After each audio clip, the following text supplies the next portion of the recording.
So I tested 3 different Windows versions to see which one actually performs best for gaming in 2026. Windows 11 25H2, Windows 11 23H2, and the one and only Windows 10. All 3 are running the same optimization that we use on every client, and it's the same exact PC, the same exact games, and the same methodology every single time. And here's exactly what I'm running. I have a Ryzen 7 9800X3D, an RTX 5080 that's overclocked to 275 core, and plus 3000 on the memory in MSI Afterburner. The RAM is tuned at 6000 MHz CL28 with the Infinity Fabric frequency running at 2200 MHz. Curve optimizer is undervolted to -23, and obviously a full optimization is applied across all 3 Windows versions, the same exact one, and you'll see throughout the video which one I'm running. The only variable is the OS version itself. And just a quick note on methodology. For Fortnite, I used the minecart map and I ran it for 1 minute per trial. 5 trials per Windows version, with the first trial excluded each time. And for Call of Duty, I used the built-in benchmark, which does have some run-to-run variance, but the obvious results are there.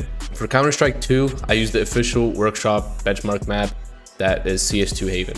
Now, with Fortnite first, and I want to be upfront about something here before I show the numbers. Fortnite has been genuinely one of the hardest games to benchmark consistently. Even with the 5 trials excluding the first run and using a controlled creative map, there is still enough variance between runs that you can see up to 50 FPS difference just from relaunching the game. And yes, that is just from relaunching the game. And because of that difference, it's only worth paying attention to Fortnite if it's something over 100 FPS. Anything really under that and you are looking at variance, not a real performance gap. And I know this just because I saw Windows 10 performing slightly better in my testing, and I went ahead and retested Windows 11, and it turns out they started running the exact same thing.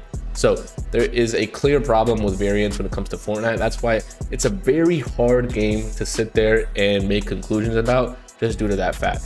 Now, with that said, here are the results. So 23H2 came in at 1142.7 average FPS. The 1% lows are at 751.8. 0.1% lows are 460.8. Windows 10 came in at 1140.9 average FPS, and the 1% lows 714.1, and the 0.1% lows 442. 25H2 came in at 1900.7 FPS, 1% lows at 707.7, and the 0.1% lows at 459.3. So the spread between all 3 of these is under 60 FPS on average. Given everything I just said about Fortnite's variance, that is not a really meaningful difference. They all perform the exact same in Fortnite on this hardware. No version really wins here. So if you play on Windows 10 or any of these versions, you are gonna have a phenomenal experience in Fortnite. But obviously this is considering that you are on a similar system to the test system here. On an older system, the results might be different and might skew towards Windows 10. However, it could be just run-to-run variance. So Call of Duty benchmark is next, and this one is much clearer to test, and the difference is very obvious.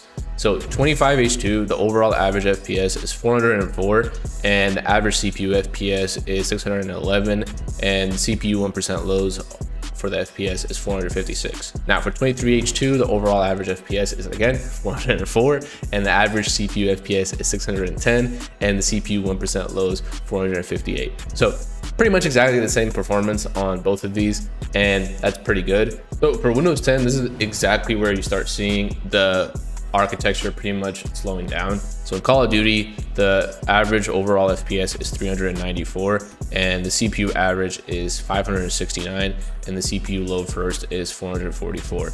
So a significant step back in performance in Black Ops 7. So if you play Black Ops 7, you definitely do not want to be playing on Windows 10, just because Windows 11 tends to run that game a lot better.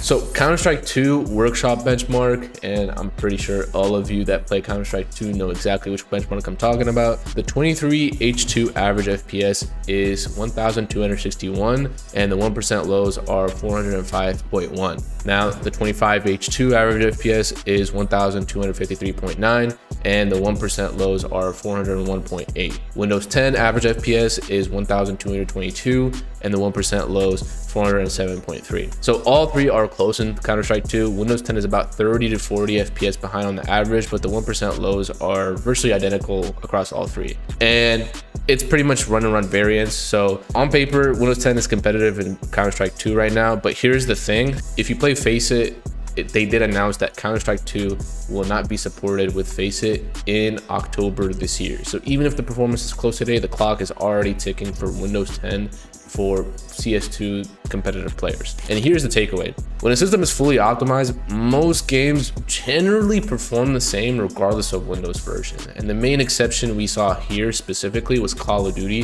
where Windows 11 clearly pulls ahead. And that pattern tends to hold. Newer titles are more likely to take advantage of Windows 11 specifically and some of the optimizations that they included with Windows 11. And that is the core reason why we run Windows 11 across all of our client builds with a few exceptions. And not because it's dramatically faster across the board right now, but because it is where the platform is heading, and those exceptions are only going to grow. So if you run Windows 11 25H2, it is the current, it is supported, and on a properly optimized system, it performs the same as 23H2 in almost everything. Now, if 25H2 is giving you issues, 23H2 is a perfectly valid fallback. And if you are on older hardware, Windows 10 is still a solid option for most titles. Just keep an eye on game support dropping over the next year or the next 2 years. And the version is not really what makes the PC feel different.